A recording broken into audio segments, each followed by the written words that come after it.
tonight, if you follow GasBuddy, you may have seen a tweet this week about demand dropping at the pump. Earlier today, I spoke with head of petroleum analysis Patrick DeHaan to see what's behind it.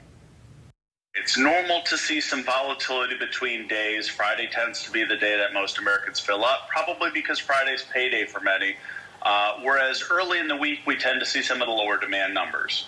But right now, of course, with coronavirus cases surging, with states implementing new restrictions, it seems to have some effect, and that shows up in that daily gasoline demand data that we looked at. So it's very hard to parse out how much of it is seasonality. Obviously, it's getting colder out, and so Americans are staying inside a little bit more, but it's impossible to know what those restrictions, what effect the restrictions are having as well. Were you seeing any trends back in the spring that were similar or at the beginning of those restrictions going in place to what you're seeing now? Is it too early to potentially pull a correlation there?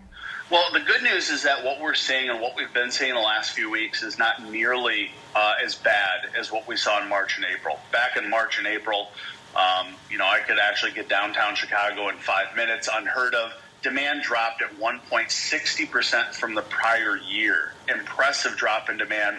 Right now, we're still running about 15 to 20% under last year, but early September, at one point, we were within about 5 to 7% of year-ago levels. Still lower, but now we've slipped to about 15 to 18% below year-ago levels. So it's not, the improvements have stopped, and I don't know, again, if it's temperature-related, people are staying home, or if it's restriction-related, but we are starting to see gasoline demand fall lower